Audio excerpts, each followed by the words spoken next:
Ahí está. Bueno, ¿me escuchan? Sí, sí. Sí. Ah, bueno. Bueno, gracias por la paciencia. Bueno, entonces, habíamos visto, entonces, estábamos explicando qué era esta idea de la derivada de manera geométrica, ¿no? Entonces, aquí, esta era la expresión de la derivada como una expresión geométrica, como una idea geométrica. Entonces, ahora que ya tenemos esto, podemos imaginar que θ es función de x.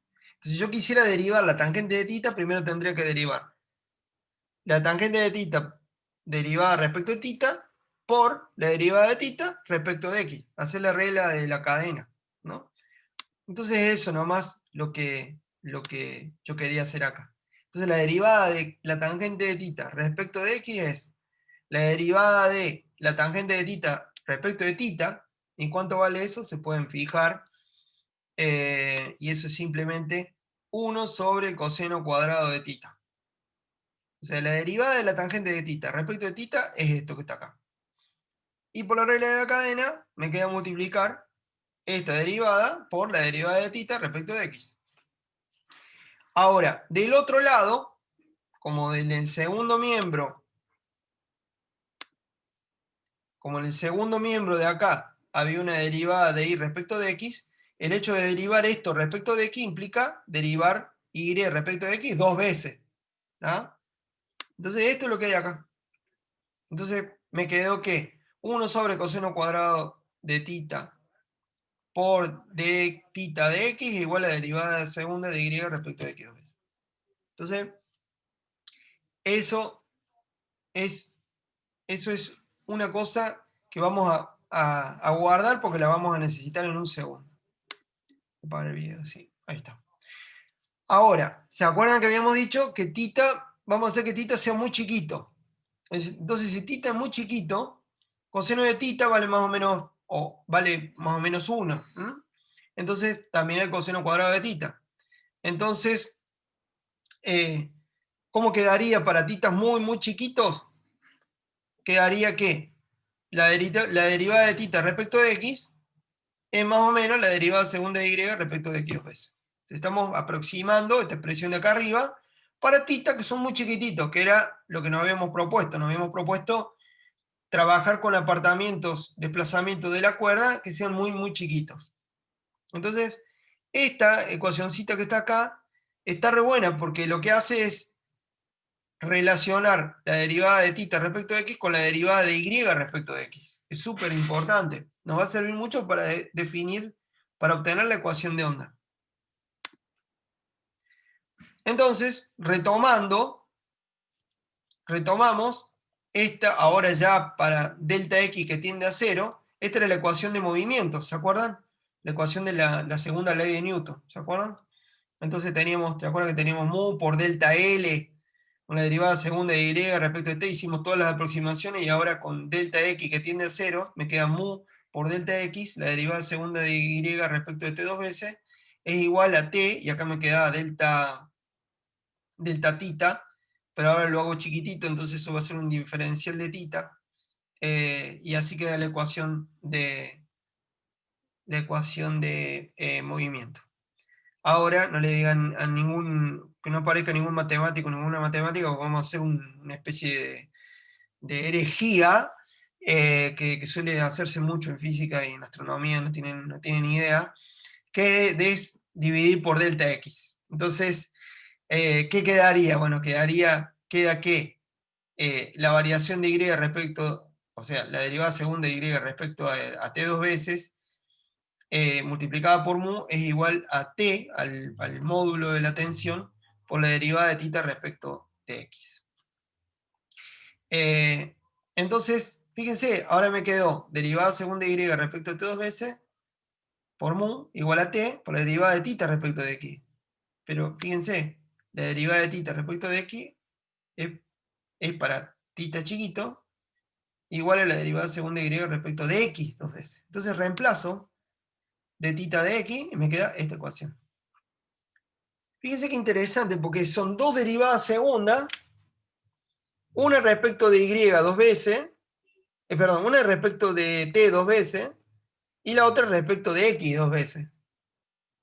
La t es el tiempo. ¿Por qué el tiempo? Y porque esta forma es la forma de la onda, la forma de la soga. La soga se va a mover en el tiempo.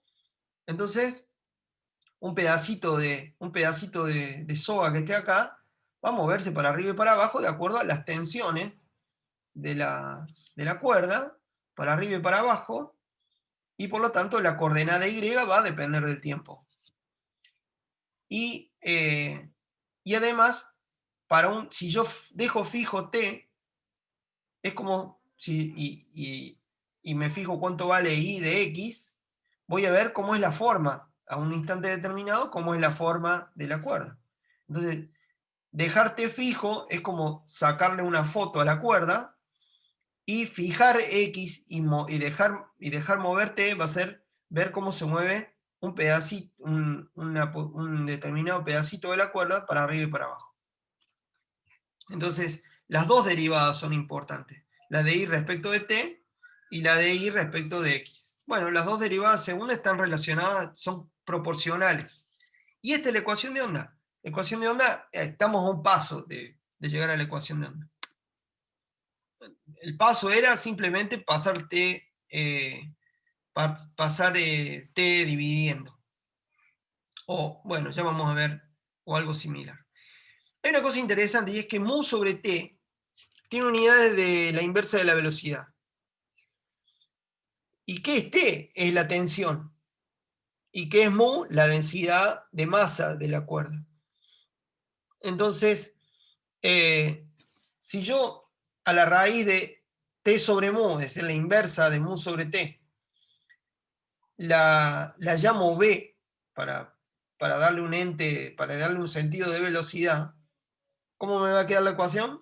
Me va a quedar así. 1 sobre b cuadrado, derivada segunda de y respecto de t dos veces, igual a la derivada segunda de y respecto de x. Esta es la ecuación de onda. Esta es la ecuación de onda. Este mismo tipo de ecuación gobierna las ondas en un plasma en el espacio interplanetario, las ondas en un puente, las ondas de sonido, las ondas electromagnéticas, las ondas en la mecánica cuántica, en la mecánica de fluido. Bueno, ustedes van a poder ver esta ecuación en un montón de lados. En versiones un poco más complejas, donde las cantidades, en vez de ser una cantidad escalar como la coordenada y va a ser un vector, pónganle. Pero esta es la forma de la ecuación de onda. 1 sobre una velocidad al cuadrado, derivada respecto al tiempo, segunda, igual a la derivada respecto a la posición. Así que bueno, se las presento. Y bueno, esta ecuación va a regir todos los fenómenos ondulatorios. Bueno, la ecuación de onda tiene algo muy piola, que es que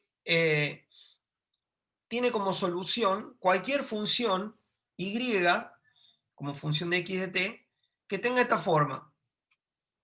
Que y de x de t sea función de x más menos bt, donde v está definido por la ecuación. O sea, fíjense que para que... Profe, Sí, siga Tom.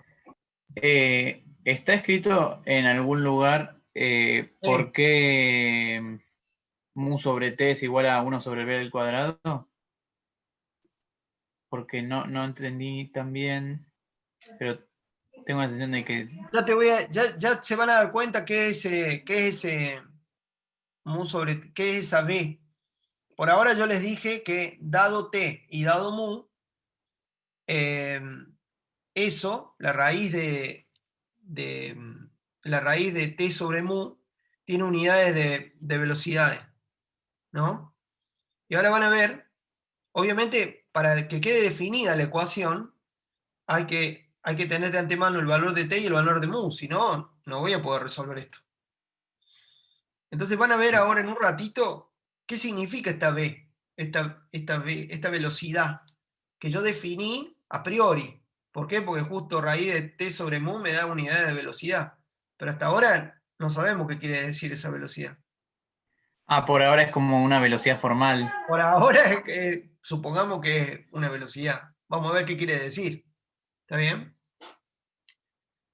Sí. Pero una cosa es clara, Gastón y todos y todas. Una cosa es clara, y es que hasta que yo no defina cuánto vale raíz de t suma mu, esta ecuación no se va a poder resolver. O sea, yo voy a tener que, para resolver esta ecuación, necesito de antemano saber cuánto vale la densidad de masa de la cuerda y cuál es la tensión a la que está sometida la cuerda. La cuerda o el puente o lo que sea, pero una onda de material que oscila. Entonces, voy a tener que saber eso para que quede definida la ecuación, si no, no la voy a poder resolver. Entonces, mu y t son elementos centrales que definen, me van a definir el problema.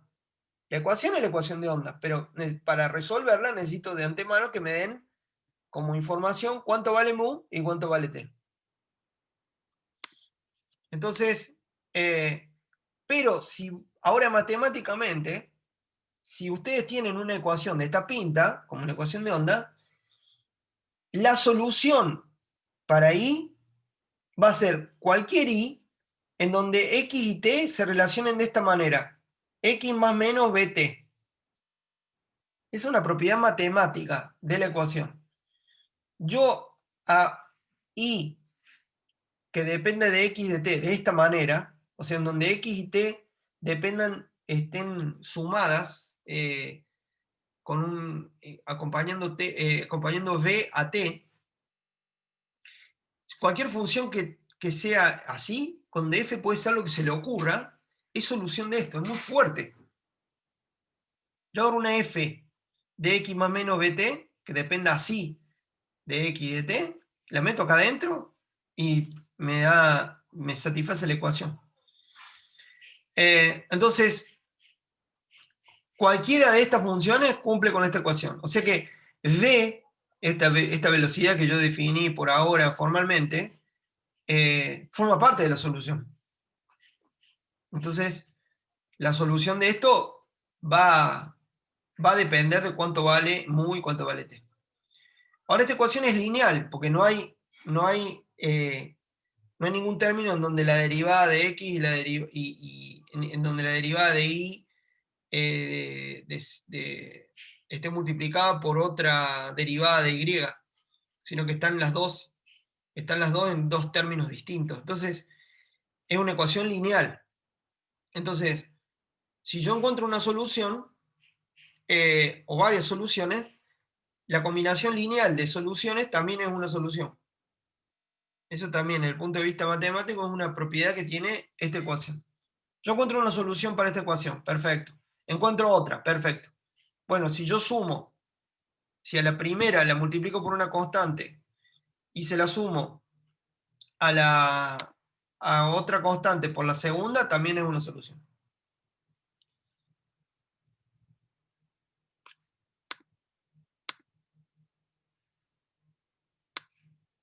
Santino pregunta, ¿eso sería que las soluciones sean un subespacio vectorial? Está bueno eso. La respuesta es, creo entender lo que está preguntando Santino, la respuesta es sí. Pero vamos a tener que encontrar, es como si fuera un espacio vectorial en donde la base del espacio, en vez de ser vectores, son funciones. No sé si le hice explotar la cabeza a Santino o no, pero ¿se acuerda usted de que el espacio vectorial, el más tonto que nos imaginemos, el espacio vectorial en dos dimensiones, ¿no? Tiene dos versores, el versor X y el versor Y, ¿no? Con esos dos vectores yo creo el espacio vectorial cartesiano bidimensional. Bueno, con las soluciones que yo obtenga, voy a poder armar una base de la misma manera que armo una base de vectores para un espacio vectorial. Entonces, cualquier solución de esta ecuación va a estar en un conjunto generado por un conjunto de soluciones que son linealmente independientes. Pero bueno, no nos vayamos tanto de tema y vamos de a poco entrando a esto. Pero tiene que ver con lo que está diciendo Santino. Tiene que ver. Está muy bien, muy buena la pregunta.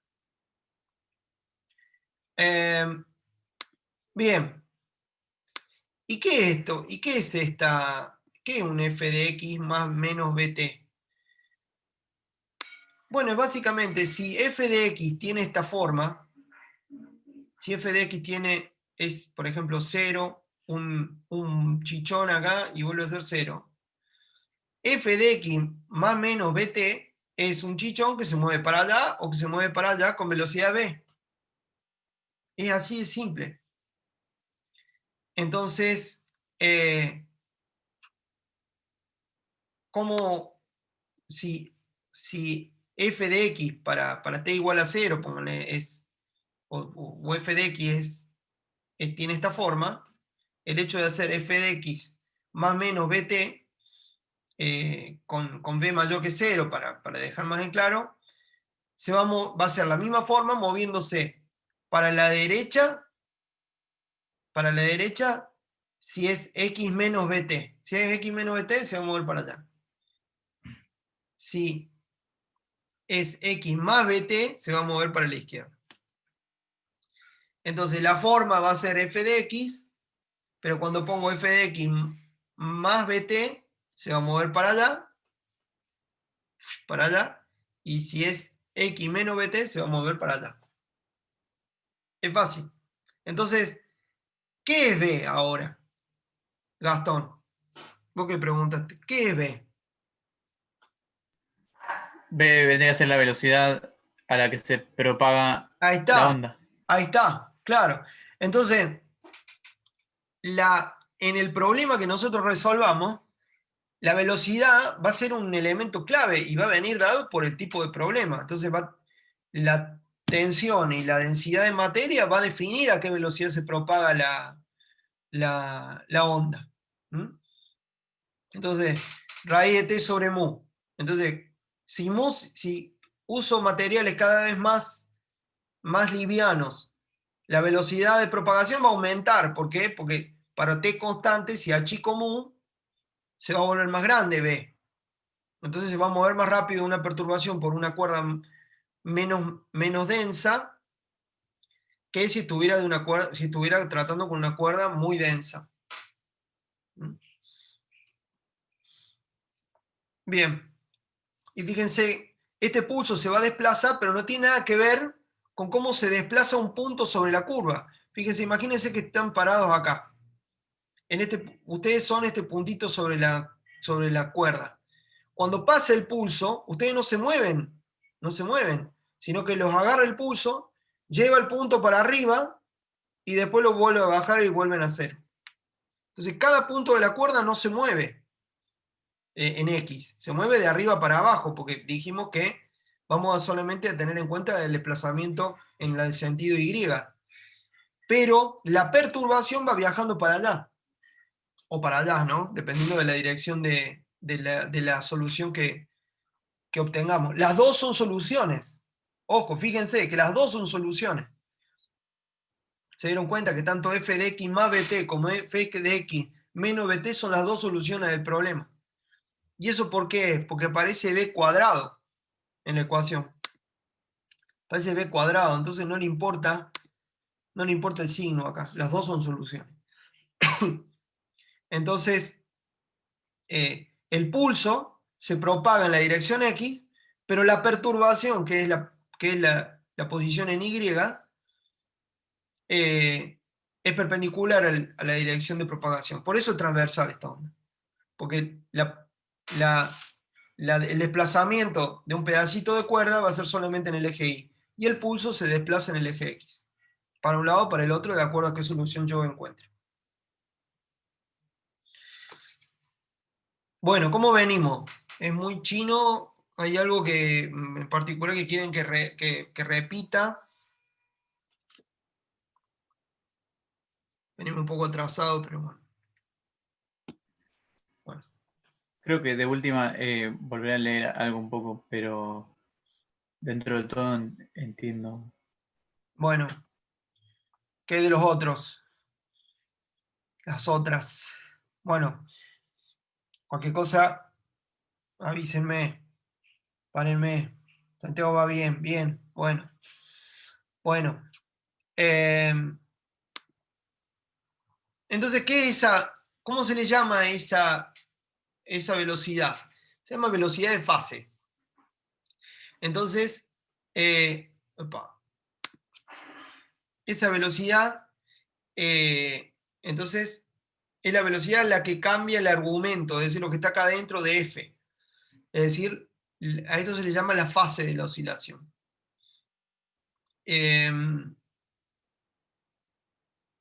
¿Y qué nos da cuando reemplazamos f de x más menos bt en la ecuación de onda? Bueno, hagan la prueba, reemplacen f de x más menos bt en esta ecuación. Imagínense que y es f. Entonces, ¿cómo es la derivada? A ver si puedo. ¿Cómo es la derivada de f de x más menos bt o de f de x más bt o menos bt respecto al tiempo?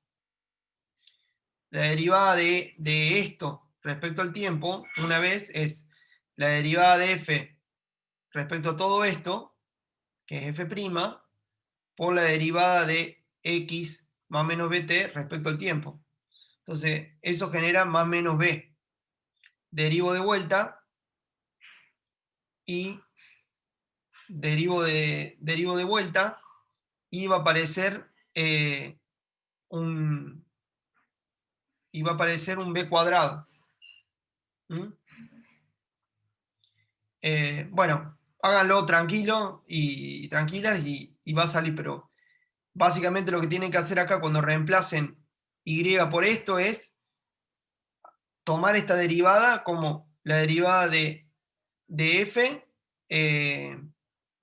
la derivada de f respecto de esto y después la derivada de x más menos bt respecto de t. Y hacerlo dos veces, tanto en t como en x. ¿Y qué van a llegar? Van a llegar a esto. Van a llegar a esta expresión que es que b es una obviedad, que b es igual a la raíz de t sobre mu. Entonces, por eso es solución. Como ya dije, entonces la velocidad de propagación de una perturbación sobre una cuerda depende de la tensión y de la densidad de la masa. Cuanto más tensa está la cuerda, más rápido se propaga la perturbación. Cuanto menos densa es la cuerda, más rápido se propaga la perturbación. También depende de cuán tirante esté, ¿no? O cuán rígida sea también. Claro, eso va a tener que ver con la tensión. ¿Mm? Sí. Bien, vamos a ver ahora un experimento y después en la próxima clase vamos a ahondar un poco en qué pasa cuando un pulso que se propaga sobre una cuerda, que la hace oscilar, se encuentra con una pared. Entonces, eso se llama hacer un experimento con un extremo fijo. Entonces, agarramos una cuerda y a un extremo, aquí en este extremo, la atamos a una pared. De manera que este extremo de la cuerda no puede variar en posición Y, sino que está aferrada a una pared. Entonces, este punto de la cuerda no se puede desplazar libremente como sí lo hace el resto de los puntos de la cuerda. Entonces, ¿qué es lo que pasa?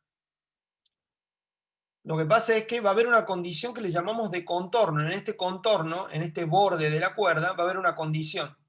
Pase lo que pase, Y en este punto tiene que ser 0.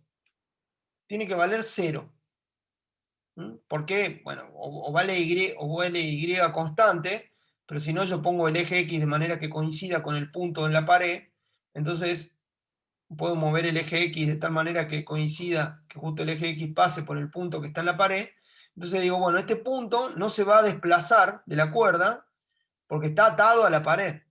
Entonces, si yo tiro un pulso, en la cuerda, lo que va a hacer el pulso es volver por abajo, con la amplitud al revés.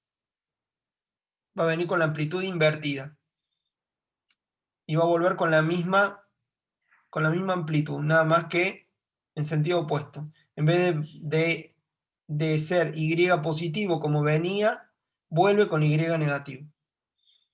¿Qué hace la pared? Y la pared genera un impulso igual pero opuesto en amplitud y con velocidad, y con la misma velocidad, de manera que en Y igual a 0, siempre, acá en este extremo, Y siempre vale 0.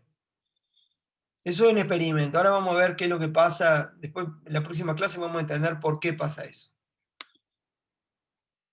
Ahora imaginemos otro experimento y en este caso vamos a hablar de un extremo libre. Este punto extremo de la cuerda lo vamos a engarzar en un alambre vertical con un anillo. Entonces lo vamos a dejar que se mueva lo que tenga que ser, lo que se tenga que mover. Entonces, ¿qué va a hacer ese punto cuando nosotros tiramos un pulso hacia la pared? Va a hacer mover este anillo y me va a devolver, se va a reflejar el pulso, pero con el mismo valor de Y, con el mismo signo, sin invertirse su amplitud. Entonces, vamos a tener otra condición. Esta condición va a ser tal que fíjense que la derivada de Y respecto de X, es decir, la pendiente de la recta tangente a la forma de la curva, en este extremo siempre va a ser 0 la pendiente. Fíjense que siempre es horizontal. Si yo tuviera que trazar una tangente a esta curva en este extremo, siempre es horizontal la tangente. ¿Ven? Siempre es horizontal. Esa es la condición de extremo libre. En otros términos, de Y de X es igual a 0 en este borde. Eso se llama extremo libre. Son dos formas de imponerle a la cuerda un movimiento. Uno Profe, sujeta ¿qué es lo que dijiste que se mantiene? la derivada de Y respecto de X en este punto siempre es 0. Siempre se mantiene. Fíjate que siempre es horizontal. Si vos trazas una tangente a la curva en este punto, siempre es horizontal. Ajá. Entonces, ¿Y se puede hacer otro experimento en el cual no necesariamente la tangente sea horizontal? y ahí el tema es que no lo vas a poder hacer a X constante. Si pones en X constante esto, si pones X constante y este alambre está fijo, este alambre tiene que estar fijo, este alambre no se puede mover. Acá necesariamente va a tener que ser la derivada 0. Claro. Bien. Ahora vamos a entender, después en la próxima clase vamos a entender estos casos para el caso de una pared. Bien.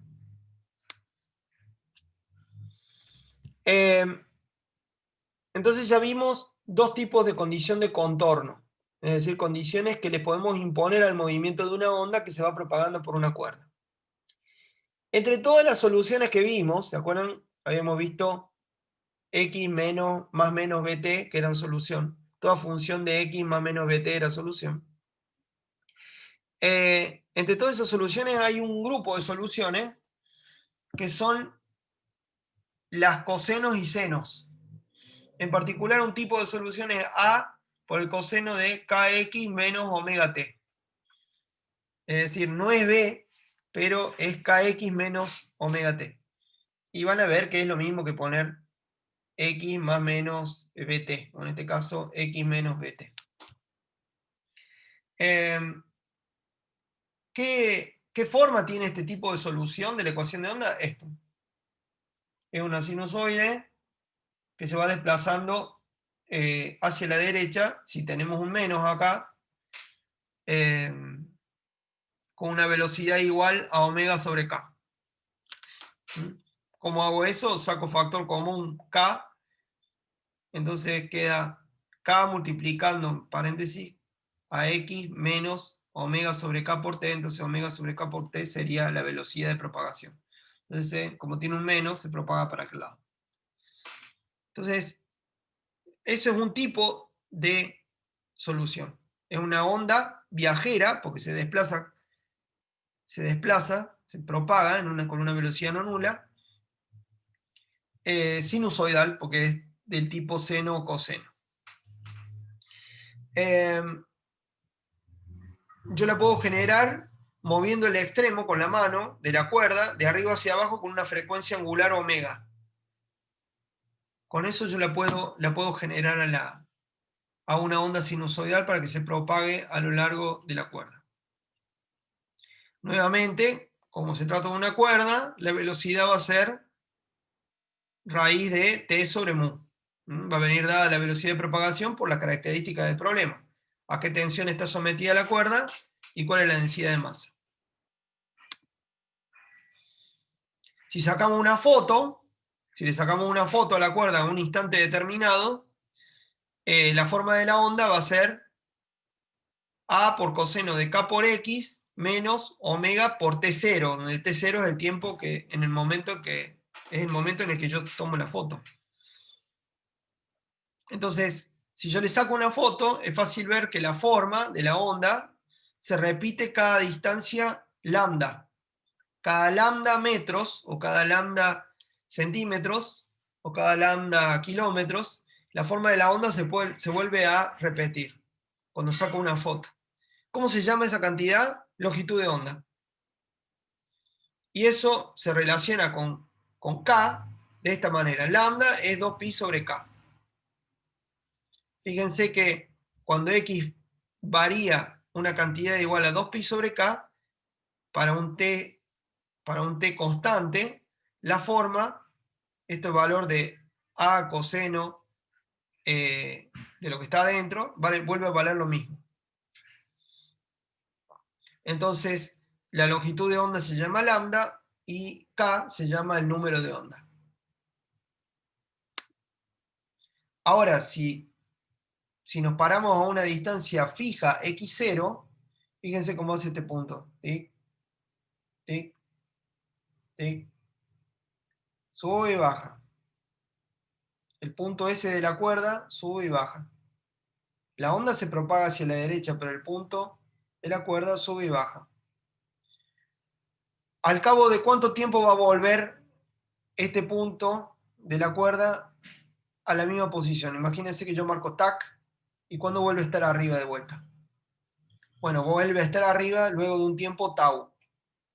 Eso se llama periodo. Entonces, ¿cuánto vale ese periodo? 2pi sobre omega, donde omega es esta constante que acompaña a t. Entonces, las dos cantidades importantes de una onda son la longitud de onda, que es cuando saco una foto, y el periodo, que es cuando me quedo fijo en una posición y veo cada cuánto vuelve ese punto de la cuerda a tener la misma posición. Si nosotros reemplazamos esta expresión la reemplazamos dentro de la ecuación de onda que vimos, donde B igual a raíz de t sobre mu, a lo que llegamos es a lo que se llama ecuación de dispersión de la onda. Es una relación entre lambda y tau, o entre omega y k, tal que lambda sobre tau es igual a omega sobre k, es igual a b, y eso es igual a la raíz de t sobre mu. Eso se llama la ecuación de dispersión de la onda. En este caso, fíjense que omega sobre k es una constante para el problema. Una vez que queda determinado, una vez que tenemos la tensión y la densidad de masa fijas, este problema ya queda determinado y por lo tanto omega es proporcional a K. ¿Mm? Y, y omega y K se acomodan siempre de cumplir con esta ecuación. Se acomodan siempre para una sobre la otra, siempre valer lo mismo.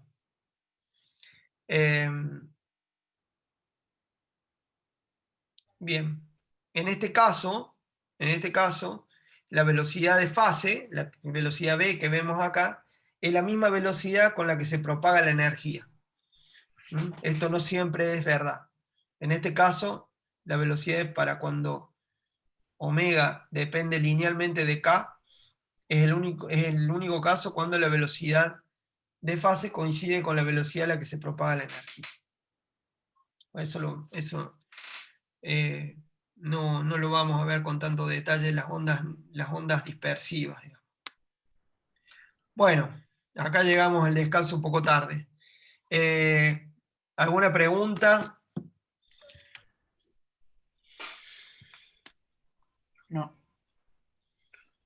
Bueno, si les parece, vamos a hacer un pequeño descanso.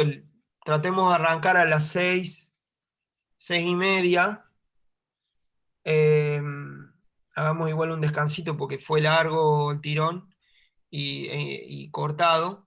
Así que 6:30, si quieren, arrancamos la segunda parte. ¿Les parece? Sí. Bueno, 6:30. Nos volvemos a ver.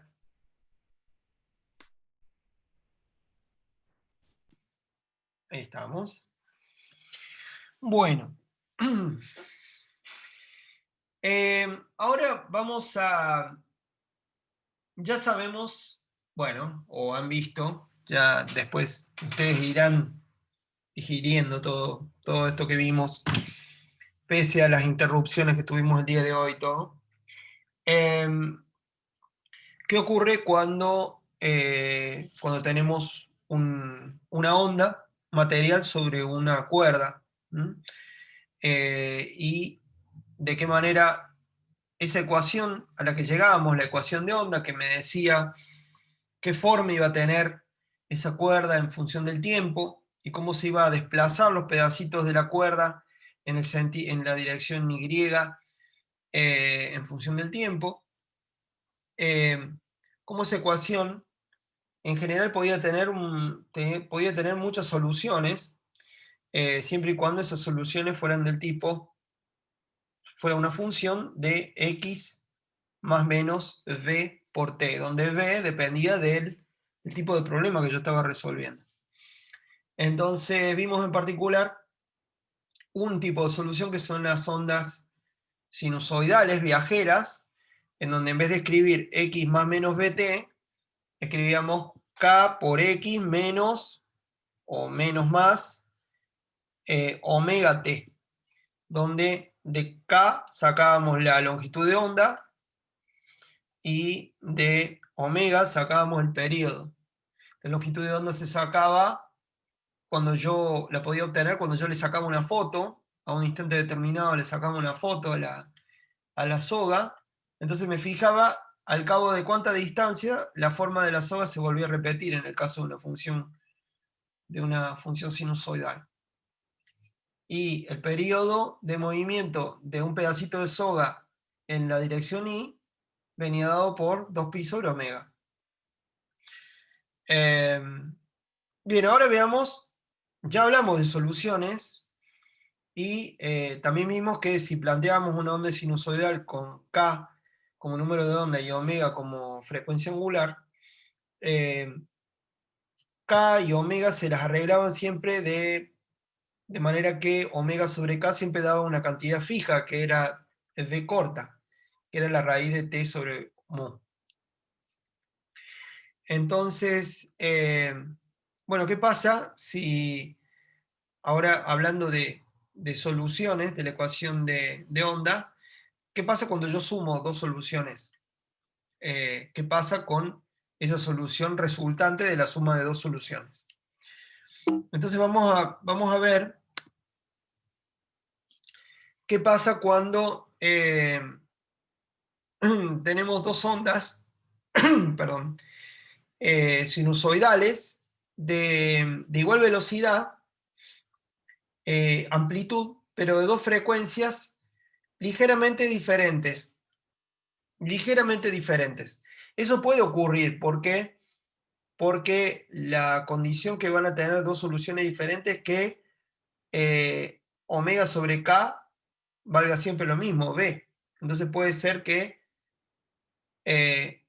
o sea, va a ocurrir como ocurre en este caso, que omega 1 sobre k1 me da b y omega 2 sobre k2 también vale b. Entonces las dos son soluciones, tanto esta como esta, las dos serían soluciones de mi ecuación de onda. Pero son dos soluciones que tienen dos frecuencias distintas. Y esas dos frecuencias distintas, imagínense que, bueno, van a representar dos ondas distintas. Entonces yo, y las supongo de la misma amplitud, les vamos a dar una amplitud A, que es la misma para las dos. Entonces voy a decir, bueno, la suma de estas dos soluciones va a ser también una solución, porque la ecuación de onda es lineal. Entonces, ¿qué forma va a tener esa solución si omega 1 y omega 2 son muy parecidas? Y si K1 y K2 son muy parecidas. Bueno, vamos a ver qué pasa. Entonces imagínense que tenemos una solución ahora de la ecuación de onda que es la suma de estas dos. Entonces, eh, para ver qué forma tiene esta suma, que a priori no nos dice nada, veamos esta... Profe, Sí, sí, Gastón. estas dos Sí, funciones sumadas son en el mismo punto, ¿no? sí, al mismo tiempo. No, quiero decir el mismo... Ah, no, ahí aparece la X, no la vi. Va, sí la vi, pero no me puse a Sí. pensar. Claro, X es... em, o sea, puede cambiar, pero no puede haber una X en una y otra X en otra. No, es el mismo X para las dos. Sí, sí, Ahora, sí. es como si yo considera solamente este primer término, el segundo miembro, yo tendría una soga moviéndose de una determinada manera. Y ahora yo podría apagar este primer término y tener otra solución y ver que la soga se mueve de otra manera. Entonces, tanto esta forma, esta solución, como esta, son las dos soluciones, obviamente. Si la sumo, me va a dar una tercera solución. Bueno, ¿qué pinta tiene esa solución suma de estas dos? O sea, yo estoy descomponiendo ahora esta forma y movimiento de la soga en dos soluciones de frecuencias diferentes y de números de onda diferentes. Pero cuando omega 1 es muy parecido a omega 2 y donde K1 es muy parecido a K2. O sea, las varío muy poquito. Ahora lo van a ver gráficamente y se va a entender mejor. Entonces, bueno, ¿cómo sumo estas dos soluciones? No, a priori no es tan fácil sumar dos senos. Pero hay una igualdad muy interesante, trigonométrica, que dice que el seno de tita más el seno de phi o el seno de tita menos el seno de phi es igual, en el caso del más, seno de tita más seno de phi, es igual a dos veces el seno de tita más phi sobre 2 por el coseno de tita menos phi sobre 2. Y en el caso del menos, el seno de tita menos el seno de phi va a ser dos veces el seno de tita menos phi sobre 2 por el coseno de tita más phi sobre 2. Yo puedo usar esta propiedad para pasar de esto a esto que está acá. Entonces, no se asusten, vamos a atacarlo de a poco, vamos a plantearlo de a poco, entonces fíjense que me queda este 2 aparece acá, y en este caso voy a tener, como tengo un más acá, voy a tener tita más phi sobre 2, entonces esto es esta primera parte de acá, esto va a ser tita, esto va a ser phi, me queda tita más phi sobre 2, y acá me queda el coseno de tita menos phi sobre 2. Simplemente escribí esto, gracias a esta igualdad, de esta manera. Es lo mismo. ¿Mm? Bien, entonces reacomodo un poco las cosas, acomodo todo lo que va con t de un lado y todo lo que va con x del otro, en ambos factores. Entonces fíjense que pasé de una suma a un producto y llegué a esto que está acá. Entonces 2a seno de K1, K2 sobre 2, K1 más K2 sobre 2 por X, menos omega 1 más omega 2 sobre 2 por T. Fíjense que esto es el promedio de los dos números de onda, de los dos vectores, de los dos números de onda. Entonces, acá tendríamos el promedio de K1 y K2 multiplicando por X y el promedio de las dos frecuencias multiplicado por T. Multiplicado a este seno de esto, multiplicado por algo que depende de K1 menos K2 sobre 2 y omega 1 menos omega 2 sobre 2. Entonces, fíjense, lo que les pido es que nos concentremos en esta parte. Fíjense que esto es como si hubiera una onda sinusoidal que se propaga y oscila con un K y un omega que está a mitad de camino entre los K de las dos soluciones y los omega de las dos soluciones, el promedio. Pero acá, si K1 es muy parecido a K2 y omega 1, por lo tanto, es muy parecido a omega 2, acuérdense que en cada caso, omega sobre K tiene que dar B. Entonces, si yo varío un poquito K, va a variar un poquito nomás omega y viceversa. Entonces, si si estos dos K y estos dos omega están muy cerca uno del otro, esto está muy cerca de cero y esto está muy cerca de cero, ¿no? Entonces, si estos números son muy parecidos, la resta es un número muy chiquito. Si estos números son muy parecidos, la resta es un número muy chiquito. Entonces, ¿qué quiere decir que el K este sea un número muy chiquito? Acuérdense que la longitud de onda es la inversa de K. Entonces, esto va a querer decir que la variación, que la modulación que le va a hacer este término a este, si estos K son muy parecidos, va a ser una modulación muy larga, en un lambda muy grande. Entonces, la resultante total va a ser, acá están las dos ondas iniciales, corridas un poquito en frecuencia y en K, fíjense que son casi iguales, estas son las dos soluciones, fíjense que son estas dos, esta y esta, son estas dos, esta y esta. Ahora yo la sumo y me da esto. Me da una oscilación más rápida, esto para un T determinado. Me clavo en T, freno el T, saco una foto. Entonces fíjense, solamente para ver el efecto de K. Entonces fíjense cómo oscila, cómo varía la forma, de manera que es como amplificaciones y reducciones de la amplitud y, y adentro de las oscilaciones y adentro de eso hay oscilaciones más rápido, diríamos. Entonces, la oscilación va a venir dado por esta parte, por el seno, por esta parte espacial.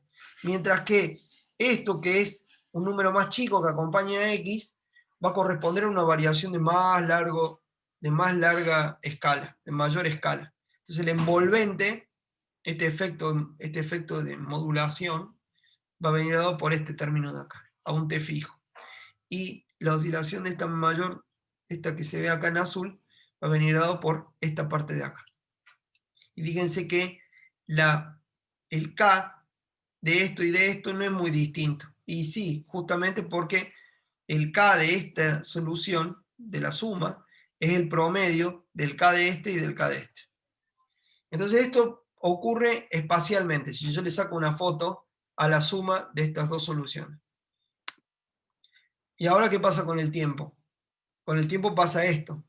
Entonces, esta es la solución, este es el primer término, este es el segundo término, la segunda solución, y esto me da las dos soluciones sumadas. Y fíjense cómo cambia para x fijo, para 2x fijos, cómo varía la posición de ese pedacito de cuerda. Fíjense que estos puntitos redondos no se mueven en X. Es raro verlo, porque parece que se movieran en X, pero no se está moviendo en Y nomás. Y ese es el resultado de sumar las dos soluciones. Esto es otra solución. Esta es otra solución tan válida como esta y como esta. Nada más que estas dos soluciones tienen distintos K y distintos omega. Y esta es una tercera solución igual a la suma de estas dos anteriores. Este Profe, fenómeno se llama batido. Sí, Gastón. por eso es que cuando uno escucha dos notas que son un poquitito distintas, escucha un guau, guau, guau, guau, guau. Claro, Pero claro. cuando son, cuanto más iguales son, más lento es esa vibración. Como va, vibración de comillas.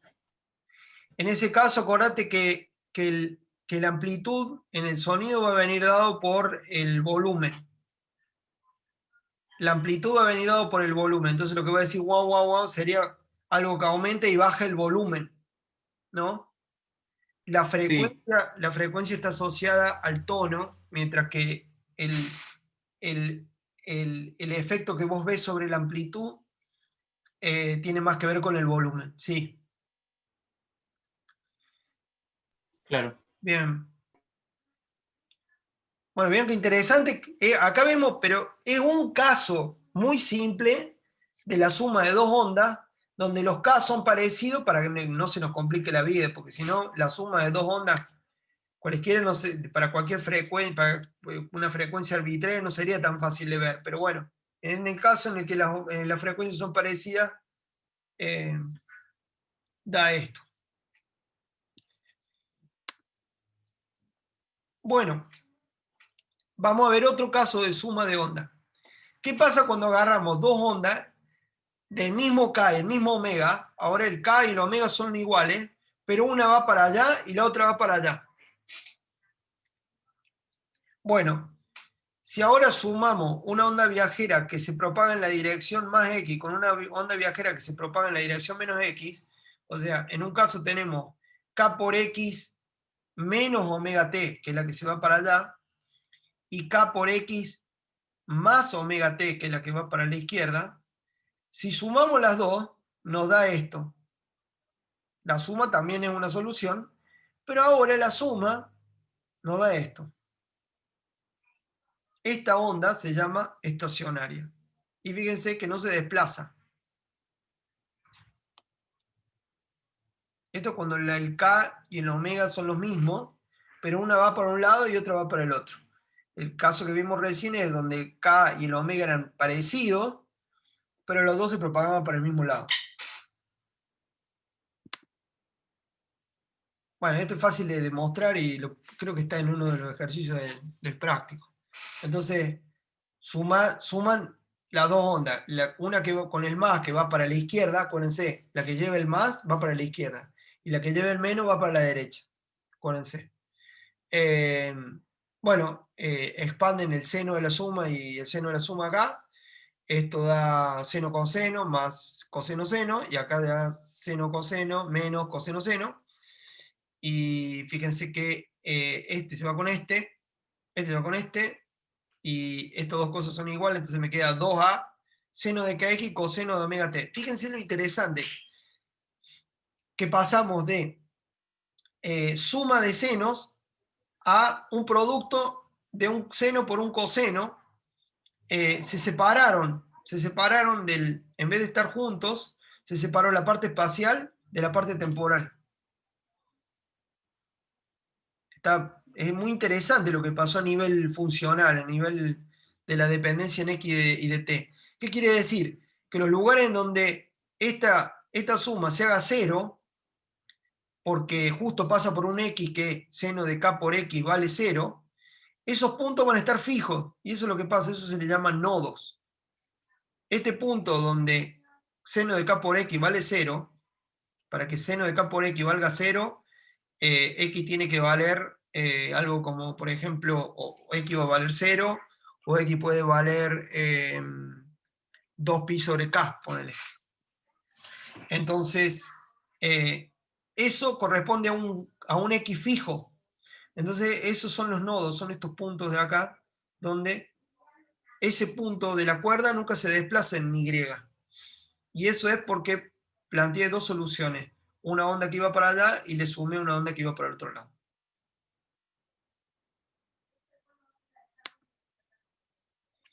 Entonces, este está el nodo. Este es un nodo. Fíjate que Una para duda. este valor de X, sí, Santiago.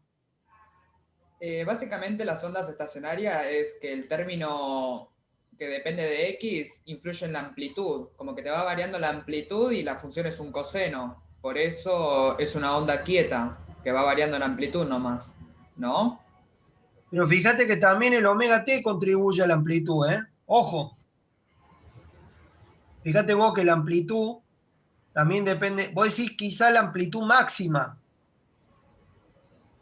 En la amplitud Claro, máxima sí, pero la amplitud fíjate que va variando, ¿eh? Depende del tiempo la amplitud de la onda. La amplitud máxima sí.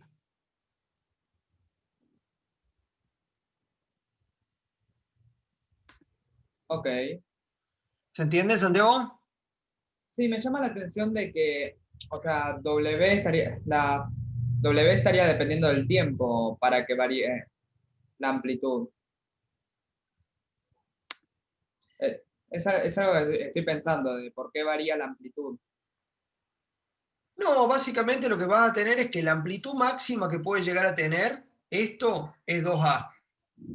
La amplitud máxima. Fíjate vos que cuando estos alcanzan su máximo, es el doble de esto. Esto vale A. A es esta distancia, ¿no? Desde el 0 hasta la cresta o hasta un valle. Eso es A. Eso es módulo de A. Entonces, al sumar estas dos soluciones, la que va hacia la derecha y la que va hacia la izquierda, va a tener una nueva función en donde K por X multiplica coseno de omega t. Obviamente, con el tiempo, coseno de omega t va a tener distintos valores. Si vos te olvidás de 2A es seno de K por X, o sea, dejar esto fijo, ¿qué quiere decir? Pararte en un X constante. Ponerle, me paro en este X de acá. Si yo me paro en ese X de acá, lo que voy a tener es que seno de K por X va a ser una constante, multiplicado por 2A va a ser otra constante, y ahí va a ser el tiempo que va a hacer variar la coordenada Y de este pedacito de la cuerda. Obviamente, para otro X, seno de K por X puede ser un poquito más chico, entonces va a ser, por ejemplo, este punto de acá. Entonces, fíjate que no llega, con el tiempo no llega a tener una amplitud, su movimiento tan grande como este de acá. Entonces, la amplitud del movimiento del pedazo de cuerda a un determinado X va a ir variando con el tiempo para cada X fijo. Eso es un poco lo que quiere decir. A y omega son dependientes del tiempo porque están relacionadas con B, ¿no? Omega no depende del tiempo, omega es constante ahí. Omega está fija, omega está fijo acá. Los dos omegas son iguales, están fijos.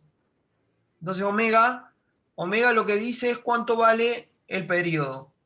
Y acá las dos ondas, tanto las dos que le dieron, las dos que se suman, como esta tienen el mismo omega.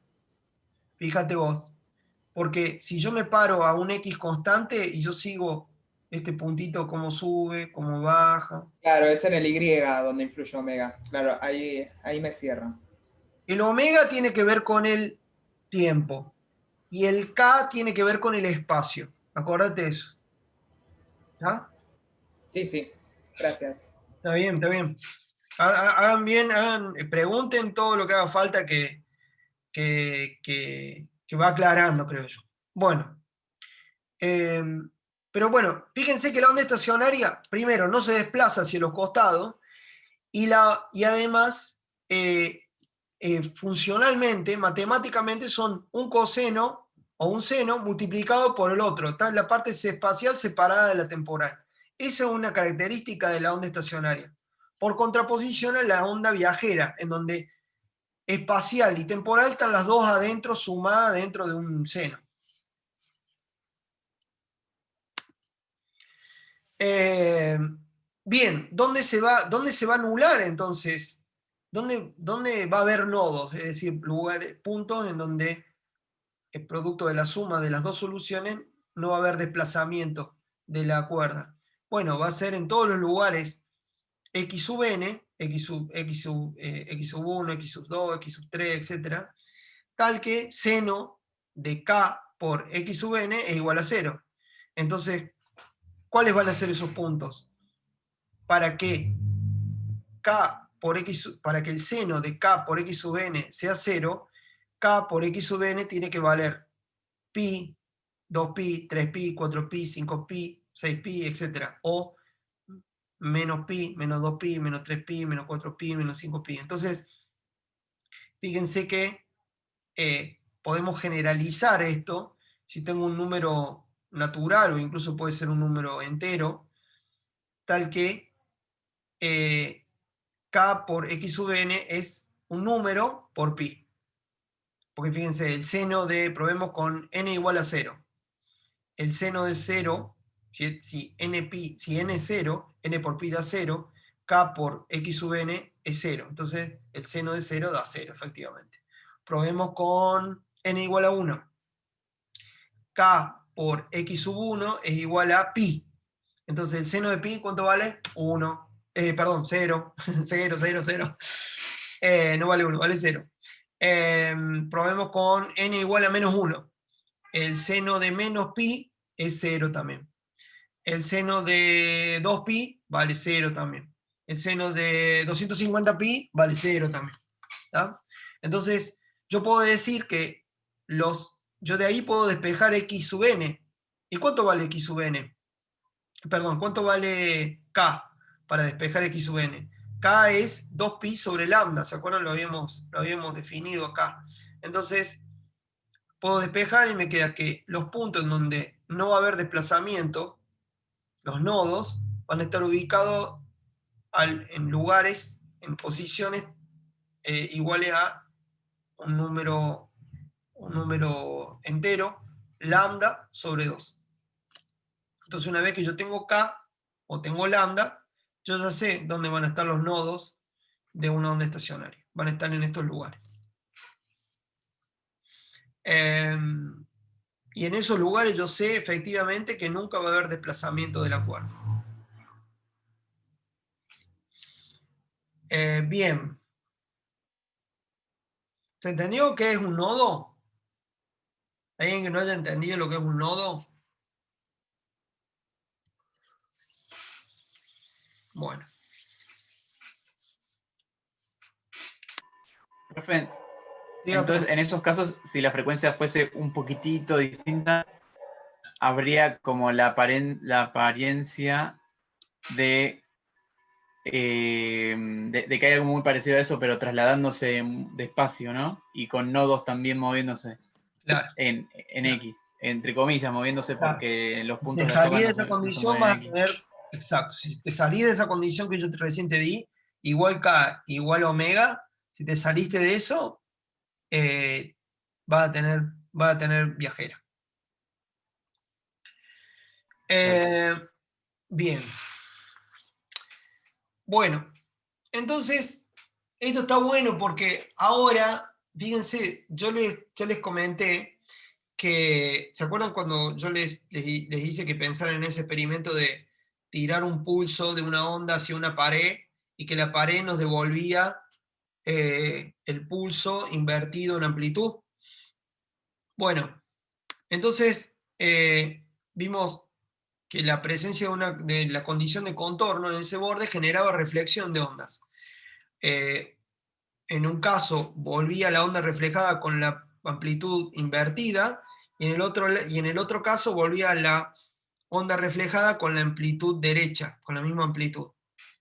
Entonces, si tenemos una onda sinusoidal ahora, no ya un pulso, como yo les mostré, pero si tenemos una onda sinusoidal en una cuerda, supongamos que una cuerda tiene largo L, con condiciones en los extremos, lo más probable es que la reflejada se sume con la que va, la que viene de la pared se sume con la que va hacia la pared, y ahí vamos a tener onda estacionaria, porque se va a sumar la perturbación que está yendo para la pared con un determinado K y un determinado omega, y va a volver la reflejada, que tiene el mismo K y el mismo omega, pero distintos valores distintos valores de la amplitud, pero vamos a tener ondas estacionarias.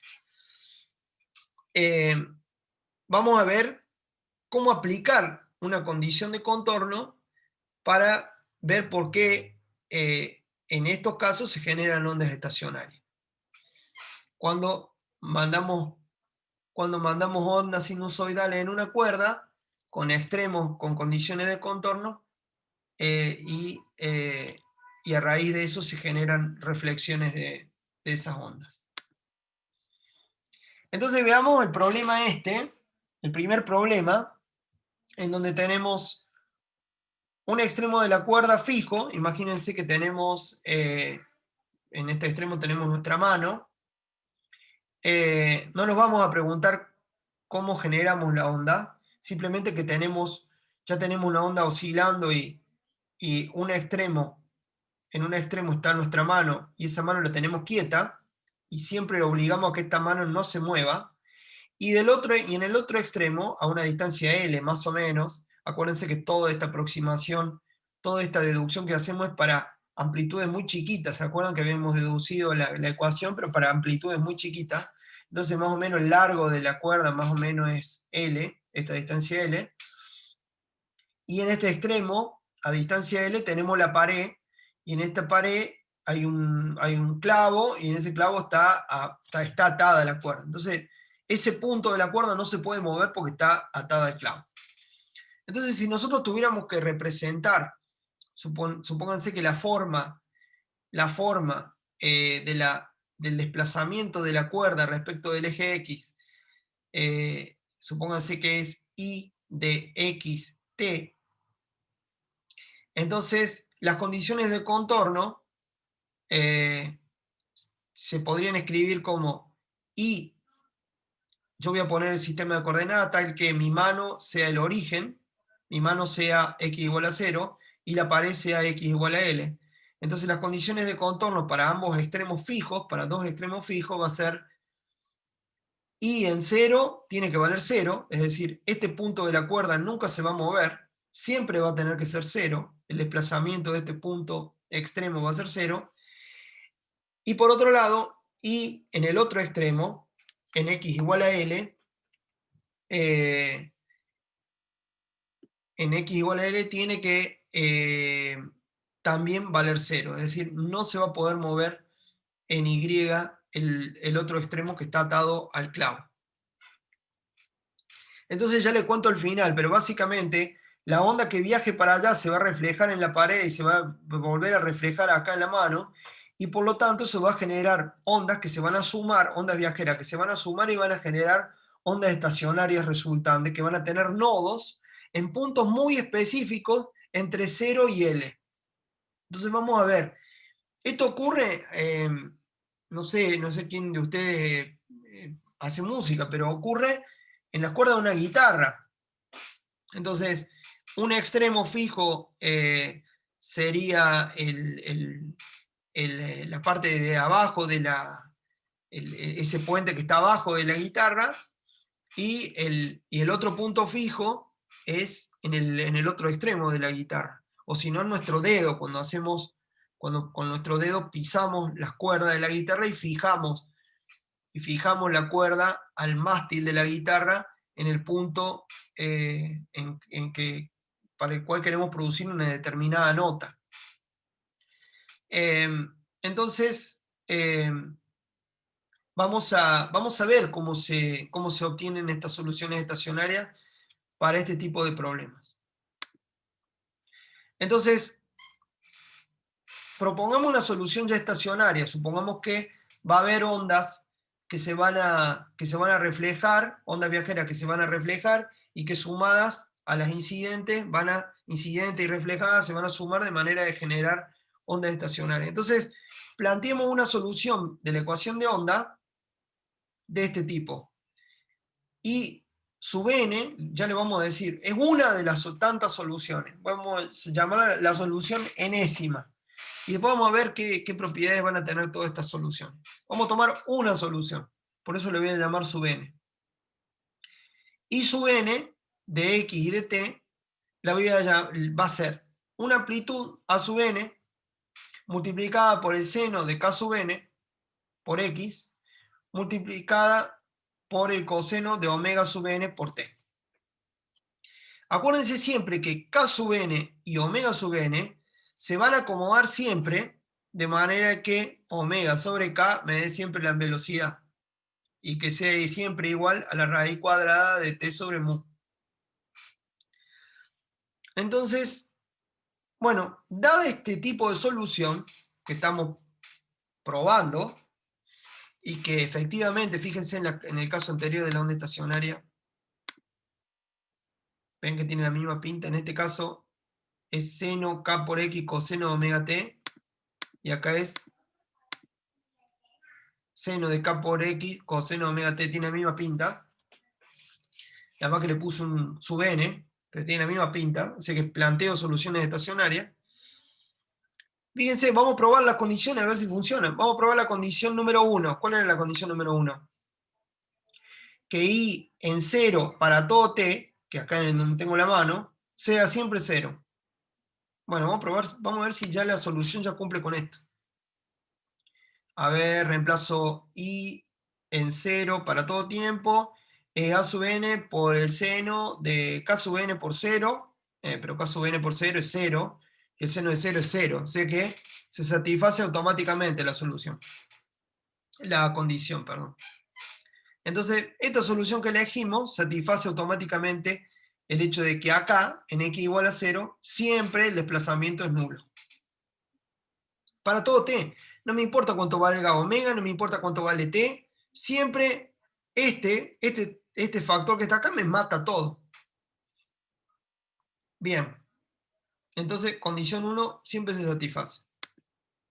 Ahora, la condición 2 dice que, ¿qué decía condición 2?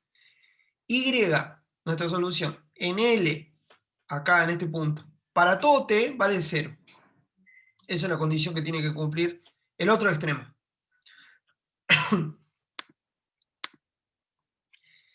Entonces, básicamente lo que nos está diciendo la condición 2 es que el seno de K sub n por L tiene que valer 0 siempre.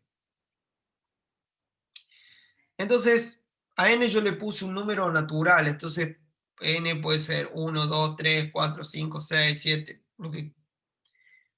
Si K sub n fuera 0, estaría resolviendo un problema muy tonto, porque entonces sería seno de 0 por x, coseno, si K, perdón, vale 0, omega también vale 0. Entonces, no tiene sentido. No tiene sentido, sería como una cuerda que no se mueve. O sea que no me interesa ese caso. Entonces ese lo dejo. Voy a suponer que n es un entero y también puedo ver si que n es un natural y después lo puedo hacer extensivo si es un entero. Pero no el 0. Entonces,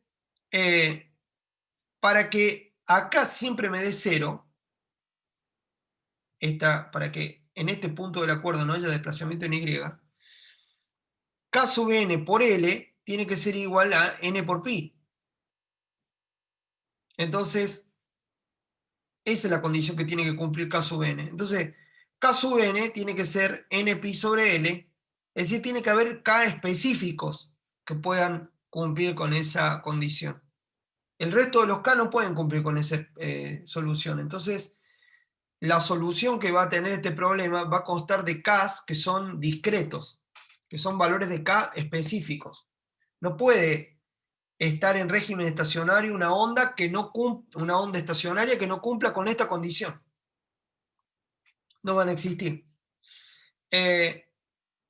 Y hablar de número de onda determinado implica hablar de longitudes de onda bien específicas. Entonces, ¿cuáles van a ser en particular esos números de onda? Van a ser valores de 2L dividido un número natural. Entonces esto puede ser 2L, puede ser 2L sobre 2, 2L sobre 3, 2L sobre 4, 2L sobre 5, etc.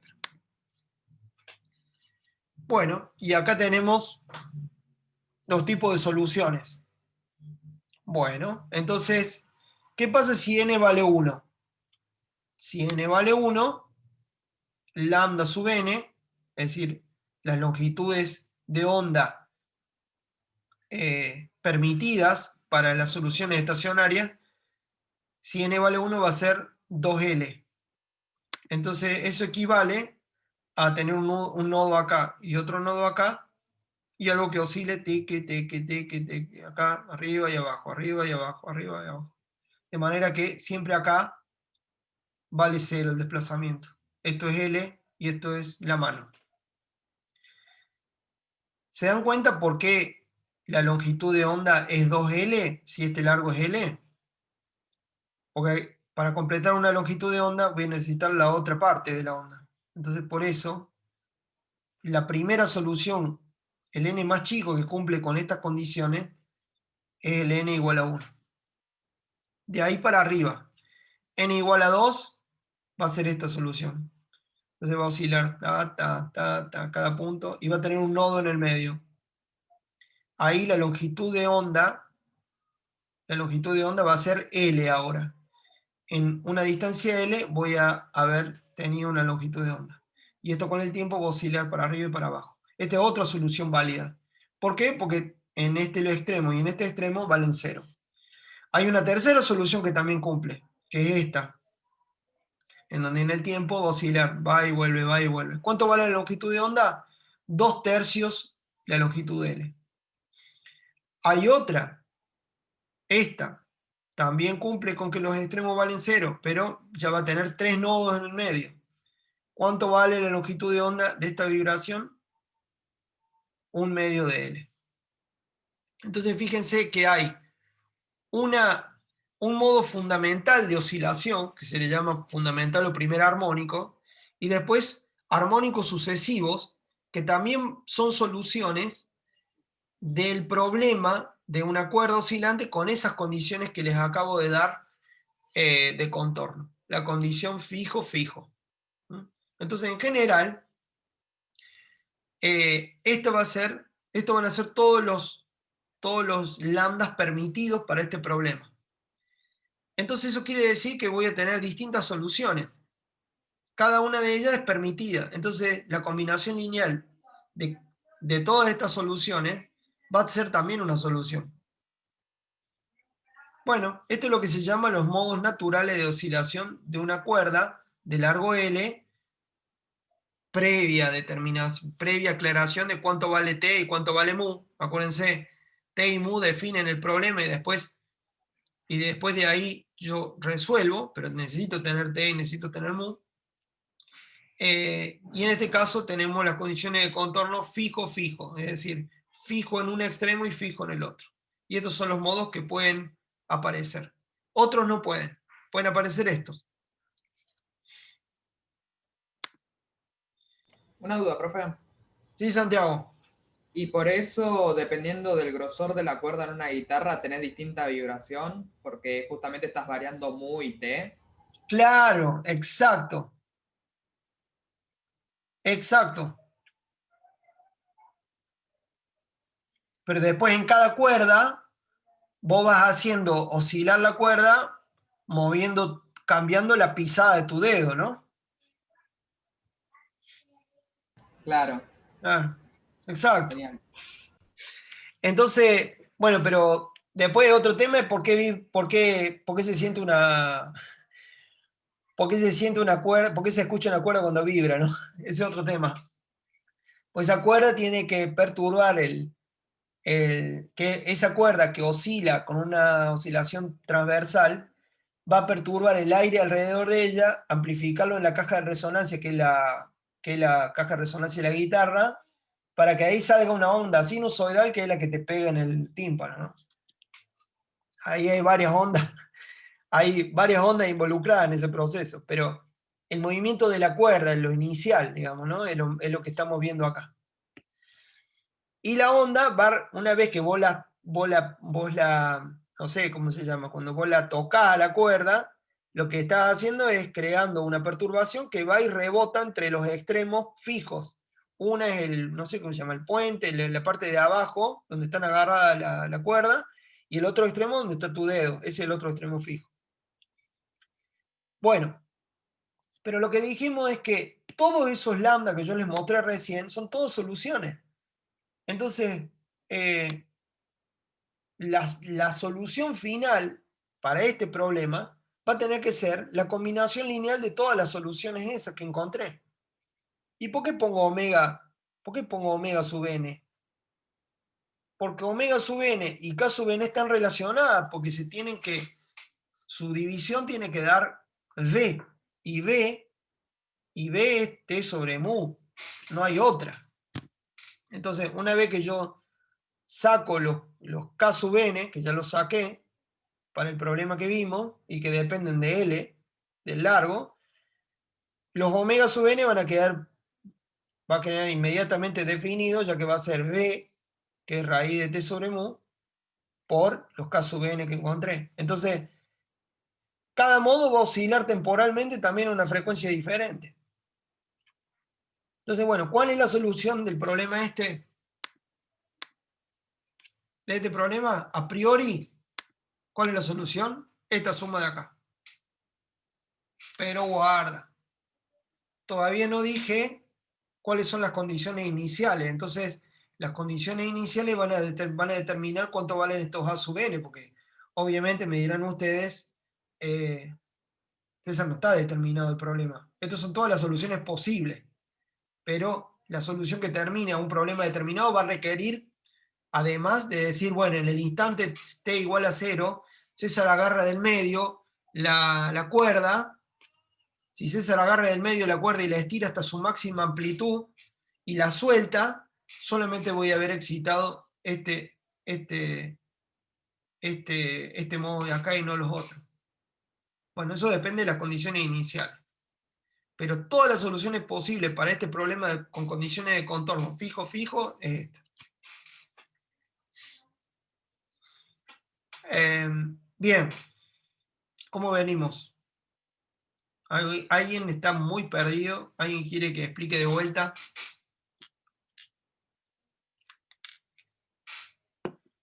Bueno. Bueno, ahí está. Entonces, es eso. Este es el caso de los guitarristas. Entonces, el guitarrista tensa la cuerda con su uña o con el plectro, con lo que use, tensa la cuerda, la hace vibrar y los dos extremos fijos son el dedo del guitarrista y este puente, no sé cómo se llama, esta parte acá donde se agarra el otro extremo de la cuerda. ¿Mm? Y está como uno lo hace vibrar en se vibran distintos armónicos. Obviamente, cuando el guitarrista mueve los dedos hacia el cuerpo de la guitarra, el L se va achicando. Entonces, por lo tanto, fíjense fíjense lo que pasa con el omega, que tiene que ver con el tono de la cuerda. Fíjense que cuando se achica L, aumenta omega. Y eso quiere decir aumenta la frecuencia, es un tono más agudo.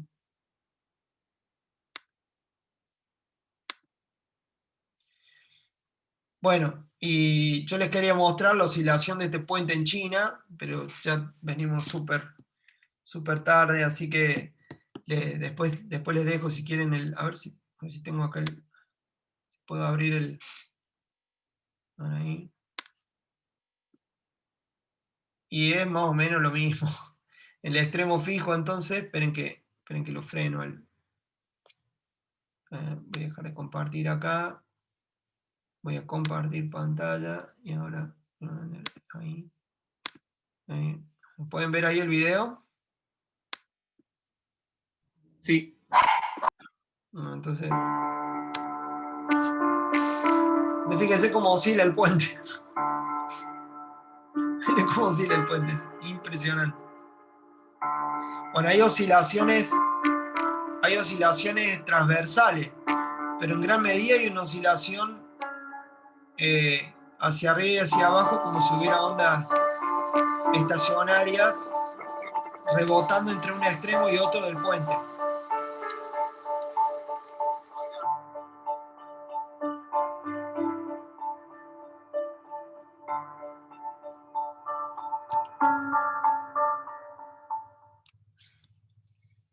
Bueno, es una cuerda grande. Es una cuerda gigante.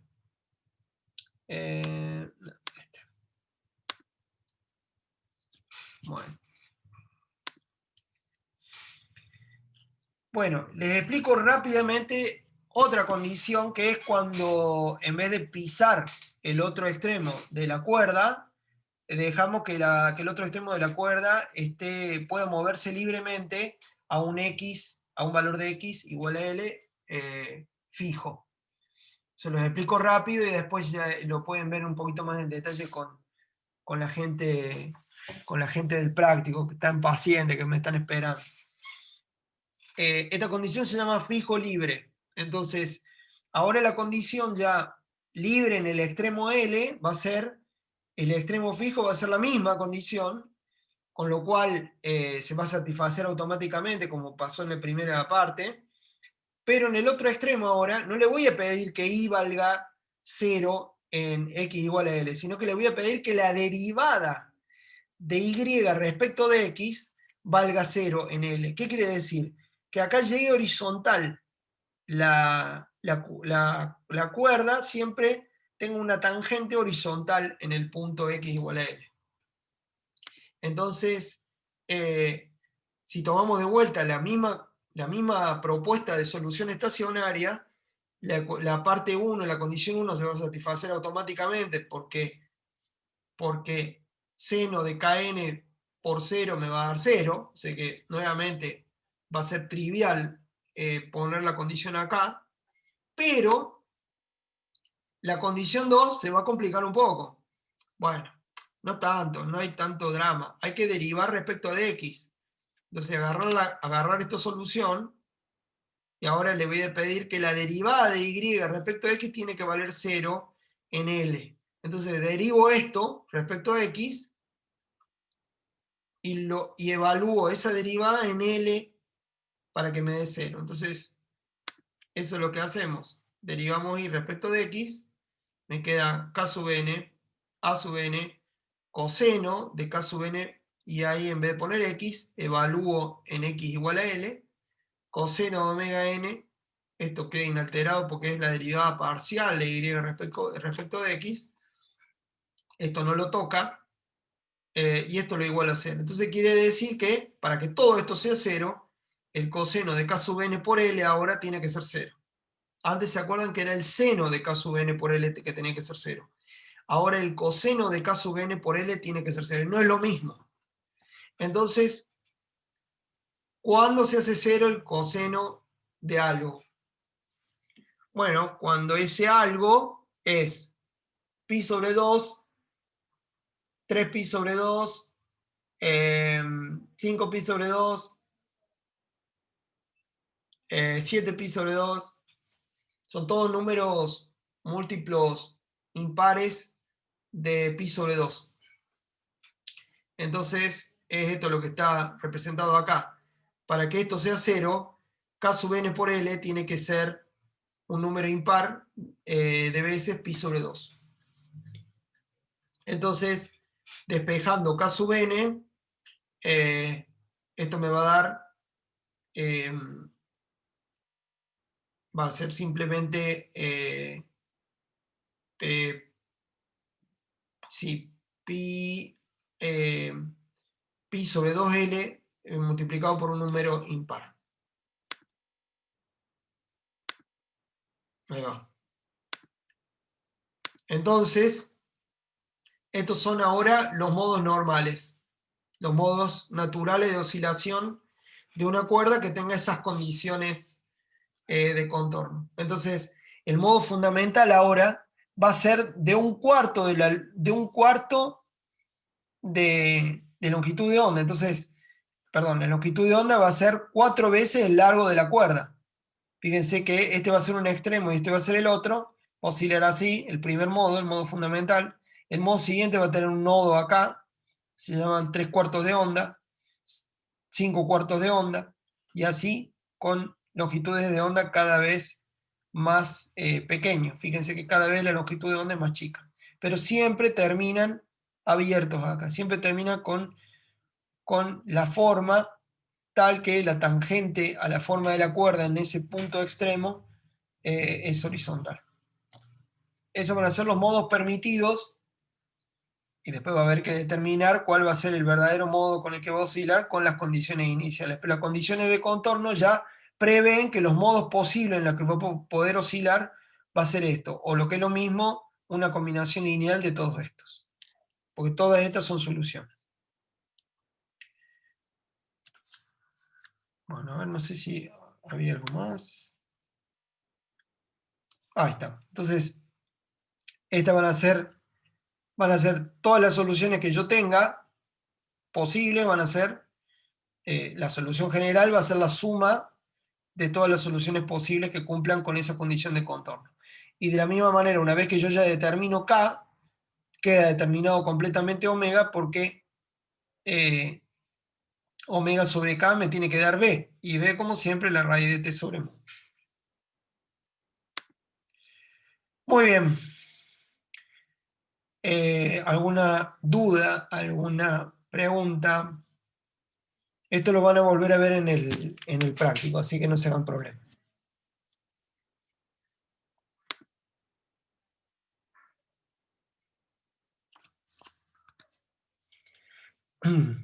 Bueno, mil disculpas a la gente del práctico, gracias por la paciencia.